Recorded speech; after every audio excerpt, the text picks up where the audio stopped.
ذی الحجہ کے جو شروع کے 10 دن ہیں نا، عید الاضحیٰ تک جو 10 راتیں ہیں، 10 راتیں، جس رات ذی الحجہ کا چاند نظر آئے گا وہ پہلی رات ہو جائے گی، اور 10ویں رات بنے گی عید کی رات، 10 ذی الحجہ کی رات، عید کی رات۔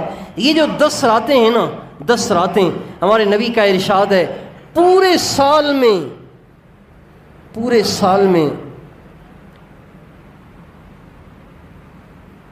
کوئی نیکی کا کام کرنا اللہ کو اتنا پسند نہیں ہے جتنا نیکی کا کام کرنا ان ایام میں اللہ کو پسند ہے۔ ان ایام میں کوئی سی بھی نیکی کرنا اللہ کو اتنی محبوب ہے، اتنی محبوب ہے، اتنی محبوب ہے کہ پورا سال نیکی کا وہ درجہ حاصل نہیں ہوگا جو ان 10 ایام میں حاصل ہوگا۔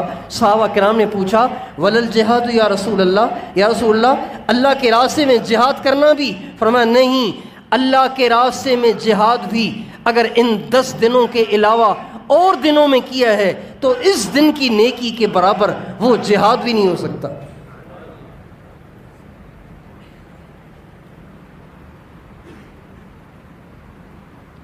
یہ 10 دن جنت بنانے کے دن ہیں، یہ 10 دن اللہ کو راضی کرنے کے دن ہیں، یہ 10 دن اللہ اور اس کے نبی کے قریب ہونے کے دن ہیں۔ لہٰذا ان ایام میں ہمیں اس کی کوشش کرنی ہے کہ زیادہ سے زیادہ قرآن پڑھیں، نفل پڑھیں، درود پڑھیں، اللہ کو راضی کرنے والے کام کریں، صدقہ خیرات کریں۔ اللہ توفیق دے ان 10 دنوں میں ایک سے روزہ اللہ کے راستے میں لگائیں۔ ان 10 دنوں میں جو آپ 3 دن لگائیں گے سارا سال وہ اجر آپ کو نہیں ملے گا جو ان ایام میں لگانے پر ملے گا۔ کون کون ان 10 ایام میں ایک سے روزہ لگائیں گے؟ ماشاءاللہ، سارا سال یہ اجر نہیں ملے گا، سارا سال نہیں ملے گا، اگلے سال پتہ نہیں کسی کو یہ عشرہ ملتا ہے یا نہیں ملتا۔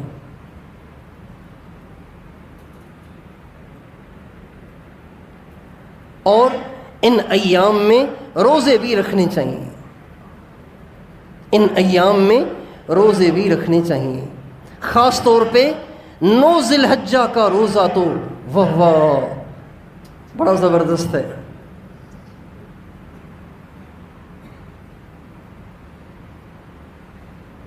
اگلے سال کے گناہ بھی معاف، پچھلے سال کے گناہ بھی معاف 9 ذی الحجہ کے روزے کے۔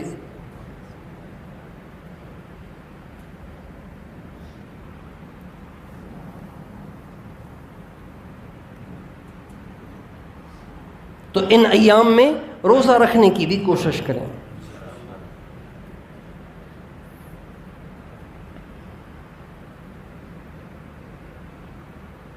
اور جب ذی الحجہ کا چاند نظر آ جائے تو پھر اپنے بال اور ناخن نہیں کاٹنے چاہیے عید الاضحیٰ تک، خاص طور پر جو لوگ قربانی کریں گے ان کو نہیں کاٹنے چاہیے۔ اور بہت سے لوگ سمجھتے ہیں کہ یہ جو قربانی ہے نا یہ واجب کفایہ ہے، سارے گھر کی طرف سے ایک بکری ذبح ہو جائے تو کافی ہے، بیوی بچے ماں باپ سب کی طرف سے ایک بڑے جانور میں حصہ یا ایک بکری۔ نہیں بھائی، ایسے نہیں ہے، ہر آدمی کی طرف سے الگ قربانی ہے، بیوی پر قربانی الگ ہے، خاوند پہ قربانی الگ ہے، اگر بیوی کے پاس تھوڑا سا زیور بھی ہے نا اس پہ بھی قربانی لازمی ہے۔ جس شخص کے پاس 80,000 روپے کیش یا اس کا سامان ہے اس کو قربانی کرنی ہے، اور اللہ کے حکم کو پورا کرنے کے لیے جو انسان مال خرچ کرتا ہے اس مال کے خرچ کرنے سے مال گھٹتا نہیں ہے، مال بڑھتا ہے۔ اللہ تعالیٰ فرماتے ہیں یمحق اللہ الربا ویربی الصدقات، جب تم میرے نام پہ خرچ کرو گے میں تمہارے مال کو بڑھاؤں گا، اور اگر تم سود میں مبتلا ہو جاؤ گے تو تمہارے مال کو برباد کروں گا۔ یہ قرآن کی آیت ہے۔ سود میں مبتلا ہو جاؤ گے، تمہارے مال کو برباد کروں گا، صدقہ خیرات کرو گے، میرے نام پہ خرچ کرو گے، قربانی کے ایام میں قربانی کرنا، اس کے علاوہ صدقہ خیرات کرنا، اس سے مال گھٹے گا نہیں، بڑھے گا، بڑھے گا۔ بہت سے لوگ ان قربانی کے ایام میں عقل کے گھوڑے دوڑاتے ہیں، اسلام کے احکام ان کو ہضم نہیں ہوتے، اس لیے کہ وہ عقل کے پرستار ہوتے ہیں اور اسلام سے انہیں الرجی ہوتی ہے۔ ہر اسلام کے حکم میں سے کیڑے نکالنا ان کی گندی عادت بن جاتی ہے۔ لہٰذا جب قربانی کے ایام قریب آئیں گے تو بہت سے لبرل قسم کے لوگوں کے میسیجز آپ واٹس ایپ پہ پڑھیں گے کہ بھائی اتنے جانور ذبح کر کے کرو گے کیا؟ اتنے جانور ذبح کرنے سے بہتر ہے کسی غریب، کسی مسکین بیمار کا علاج کروا لو۔ بھائی 10,000 کی بکری ذبح کرنے کی بجائے 10,000 کسی مسکین کو دے دو، وہ بیچارہ قرضہ اتار لے۔ بکری ذبح کرنا کوئی ضروری ہے؟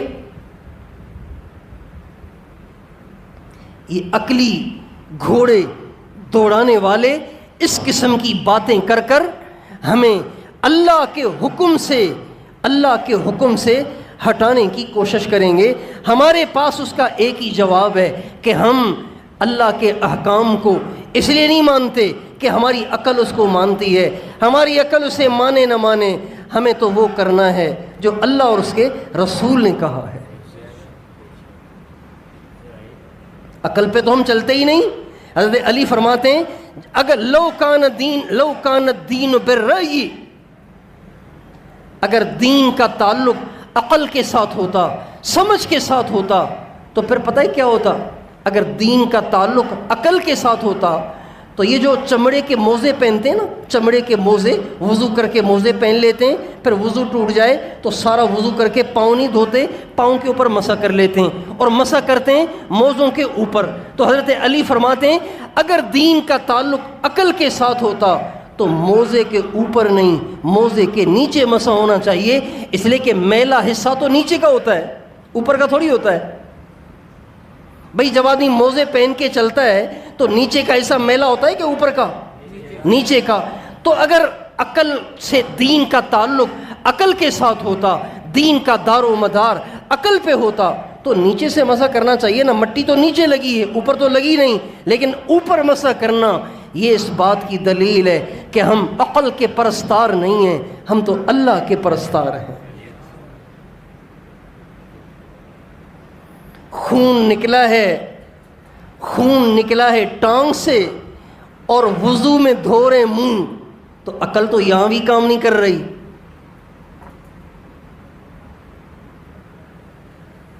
پیشاب نکلا پیشاب کی جگہ سے اور آپ مسح کر رہے ہیں سر پر، عقل تو یہاں بھی کام نہیں کر رہی۔ لیکن ہم عقل کے بندے ہیں ہی نہیں، ہم تو اللہ کے بندے ہیں، اور اللہ پاک نے یہ سارے احکام اسی لیے دیے ہیں کہ اللہ ہم سے اپنی معبودیت کو منوانا چاہتا ہے اور اپنی بندگی کو منوانا چاہتا ہے۔ ان احکام کو کہتے ہیں امور تعبدیہ، یعنی وہ احکام کہ جن کو عقل تو تسلیم نہیں کر رہی۔ بھائی اتنی بکریاں ذبح کر کے کرو گے کیا؟ اتنے گدھے، اتنے بیل، گائے اور بھینسیں اور اونٹ ذبح کر کے کرو گے کیا؟ اس سے بہتر تو یہ ہے کہ جس کے پاس کرائے کا مکان ہے اور کرایہ دینے کے لیے پیسے نہیں ہیں، اس کو پیسے دے دو۔ عقل تو یہ کہہ رہی ہے، لیکن ہمارے نبی نے فرمایا ان 3 ایام میں، یہ جو بقرہ عید کے 3 دن ہیں، ہمارے نبی نے فرمایا ان 3 دن میں خون بہانے سے بڑی نیکی کوئی ہے ہی نہیں۔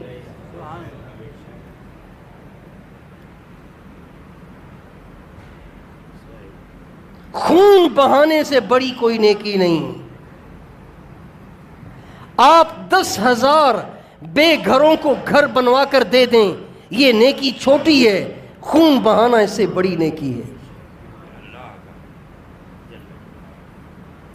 1 کروڑ بے گھروں کو گھر بنوا کر دے دیں، بنگلے بنوا کے دے دیں، ان کو لکھ پڑھ کے رجسٹرڈ کر کے دے دیں، یہ چھوٹی نیکی ہے۔ خون بہانا ان 3 ایام میں بڑی نیکی ہے۔ یہ ہمارے نبی کا ارشاد ہے۔ لہذا ہمیں تو خون بہانا ہے، عقل میں آئے نہ آئے، عقل میں آئے نہ آئے، ہمیں تو کیا کرنا ہے بھائی بتاؤ؟ خون بہانا ہے، یعنی جانور قربان کرنا ہے جس کے ذمے قربانی ہے۔ اور قربانی کے فضائل تو اتنے ہیں، قربانی کے فضائل تو ایسے ہیں کہ جس پر قربانی نہیں ہے نا اس کو بھی کرنی چاہیے۔ سچی بات تو یہ ہے۔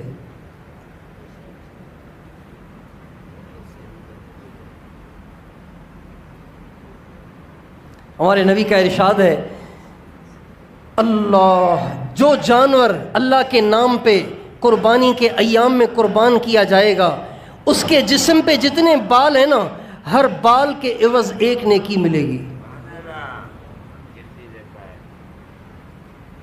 صحابہ نے کہا فصوف یا رسول اللہ، یا رسول اللہ اگر اون والا جانور ذبح کیا جائے تو؟ چونکہ بکری کے جسم پہ بال تھوڑے ہوتے ہیں، اور جو جانور اون والا ہو جیسے مینڈھا ہے تو مینڈھے کے جسم پہ اون ہے اور اس میں بالوں کی تعداد زیادہ ہے۔ آپ نے فرمایا جس کے جسم پہ اون ہے اس کو بھی ہر بال کے برابر ایک نیکی ملے گی۔ کتنی نیکیاں ملیں گی؟ ایک بکری ذبح کرے گا، ایک مینڈھا اور دمبا ذبح کرے گا، ایک گائے اور بیل ذبح کرے گا، ایک بھینس ذبح کرے گا، ایک اونٹ ذبح کرے گا، کتنی نیکیاں پائے گا؟ کوئی گنتی کر سکتا ہے کسی بکری کے بالوں کی؟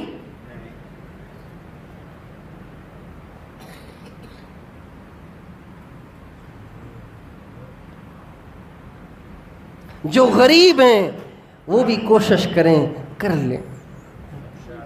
ہاں غریبوں کے لیے بھی اللہ نے گنجائش رکھی ہوئی ہے۔ بہت سے مدارس نے اجتماعی قربانیوں کا محتاط نظام بنایا ہوا ہے، بعض جگہ غیر محتاط نظام ہوتا ہے، بعض جگہ محتاط نظام ہوتا ہے۔ اللہ کا شکر ہے ہمارے علاقے کے جو علماء ہیں وہ محتاط، اہل اللہ اور متقی اور پرہیزگار ہیں، پوری احتیاط کے ساتھ وہ اجتماعی قربانیاں کرتے ہیں۔ تو ان میں بھی قربانیوں کی مختلف کیٹیگریاں رکھی ہوئی ہیں۔ بھائی بڑے جانور میں حصہ، اچھا جانور اس کے حصے کی قیمت زیادہ ہے، اس سے ذرا نچلے درجے کا جانور اس کے حصے کی قیمت اس سے بھی کم ہے، اور ایسا جانور کہ جس کا حصہ آپ لینا نہیں چاہتے، آپ کہتے ہیں وہ مسافر کھا لیں، مدرسے والے کھا لیں، اس کی اور بھی کم قیمت ہے۔ تو جو غریب ہیں اور قربانی کی یہ کھرب ہا کھرب نیکیاں کمانا چاہتے ہیں تو وہ کسی نہ کسی حصے میں ضرور حصہ ڈال لیں تاکہ اس نیکی سے محروم نہ رہیں۔ اللہ تعالیٰ کے فضل سے ہمارے بعض جاننے والے ایسے ہیں کہ جن پر قربانی لازم نہیں ہے، غریب ہیں، قربانی لازمی نہیں ہے، لیکن وہ ہر سال قربانی کرتے ہیں، ہر سال قربانی کرتے ہیں۔ جب ان سے پوچھا گیا تو کہنے لگے اپنی طرف سے تو قربانی کرنا میرے اوپر لازم نہیں ہے، لیکن میں ہر سال قربانی کرتا ضرور ہوں۔ تو کیوں؟ کہ بھئی حضور کی طرف سے کرتا ہوں۔ کس کی طرف سے کرتا ہوں؟ حضور کی طرف سے کرتا ہوں، چونکہ حضور نے علیہ الصلاۃ والسلام نے حجۃ الوداع کے موقع پر جب قربانیاں کی تھیں تو 2 جانور ذبح کرتے ہوئے آپ نے فرمایا تھا، اے اللہ یہ جانور تو اپنی طرف سے ہوئے، یہ جانور میں اپنی امت کی طرف سے ذبح کرتا ہوں۔ ہمارے نبی نے ہماری طرف سے جانور ذبح کیا ہے۔ اب جو مسلمان ساری زندگی قربانی نہ کر سکا، گنجائش ہی نہیں، وہ بھی کل قیامت کے دن قربانی والے اجر سے محروم نہیں ہوگا، اس لیے کہ حضور نے تو کی ہے نا۔ تو بھائی جس حضور نے قربانی کے موقع پہ ہمیں یاد رکھا تو ہمیں بھی حضور اکرم صلی اللہ علیہ وسلم کو قربانی کے موقع پہ یاد رکھنا چاہیے۔ جن کو اللہ نے استعداد دی ہے تو وہ اپنی طرف سے الگ بکری، حضور کی طرف سے الگ بکری، اہل بیت کی طرف سے الگ بکری، صحابہ کی طرف سے الگ بکری، ماں باپ دنیا سے چلے گئے ان کی طرف سے الگ بکری، اور جو یہ نہیں کر سکتے کسی بڑے جانور کو خرید لیں، ان سب کی طرف سے الگ حصہ۔ جو یہ نہیں کر سکتے تو کم از کم 2 کر لیں، ایک آپ علیہ السلام کی طرف سے، ایک اہل بیت صحابہ ماں باپ سب کی طرف سے۔ اپنی طرف سے تو کرنی ہے، جس کے اوپر لازم ہے اس کو تو کرنی ہے۔ تو بھائی کیا خیال ہے، آپ علیہ السلام کی طرف سے قربانی کی کون کون کوشش کرے گا؟ اللہ سے دعا کریں، یا اللہ میں بھی تیرے حضور کی خدمت میں اپنی قربانی کا نذرانہ پیش کرنا چاہتا ہوں، میری جیب کے حال کا تجھے پتہ ہے، تیرے خزانوں میں کمی نہیں ہے، کوئی ایسا کرم کر دے کہ میں بھی حضور کی خدمت میں یہ نذرانہ پیش کرنے کی سعادت حاصل کر سکوں۔ اللہ سے مانگیں اس کو، اللہ بڑا قادر ہے، اللہ ضرور کر دیتا ہے۔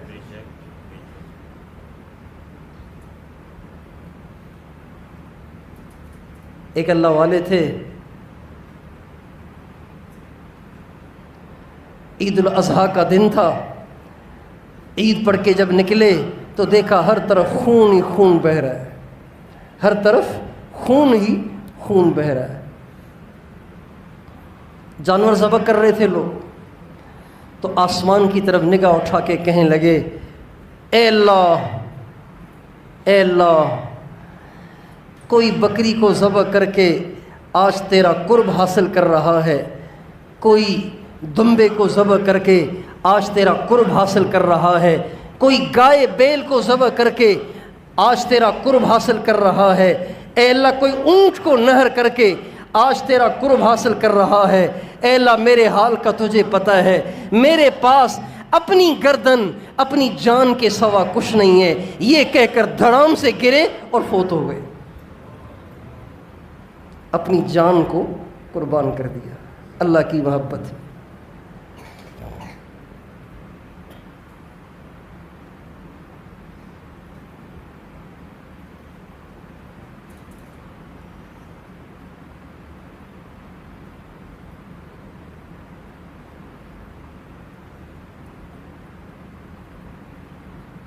اور عید الاضحیٰ کے دن جب جانور ذبح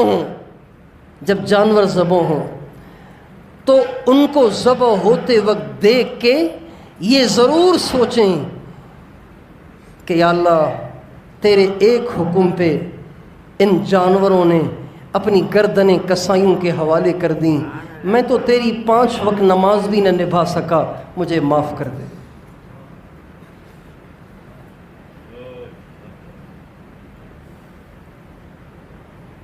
مجھ سے تو یہ بکریاں اور مینڈھے اور بیل اور اونٹ اچھے ہوئے جنہوں نے اپنا خون بہا دیا تیرے حکم پہ۔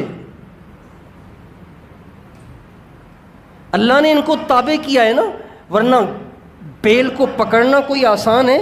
اللہ سورہ یاسین میں کہتے ہیں وَذَلَّلْنَاهَا لَكُمْ فَمِنْهَا رَكُوبُهُمْ وَمِنْهَا تَأْكُلُونَ، ہم نے ان کو تمہارے تابع کیا ہے، ورنہ اونٹ کسی کو قابو دیتا؟ بیل بھینس کسی کو قابو دیتی؟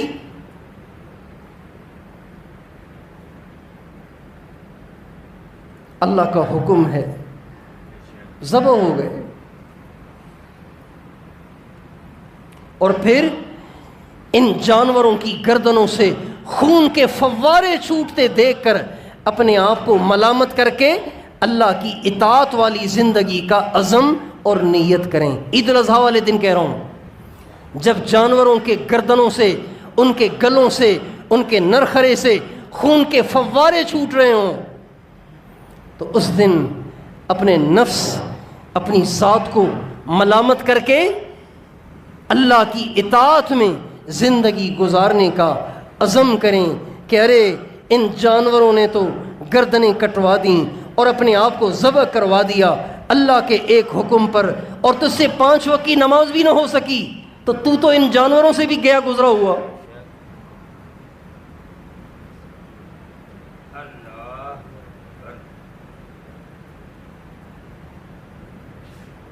ہائے میرے رب، میں تو اس بکری جیسا بھی نہ ہوا کہ یہ تیری محبت میں قربان ہو گئی، اور میں نے فجر میں اٹھ کے تیرے سامنے اپنی گردن کو کٹوانا کیا، جھکا بھی نہ سکا۔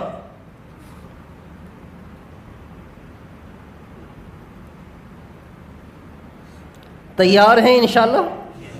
اللہ تعالیٰ مجھے اور آپ کو توفیق عطا فرمائے۔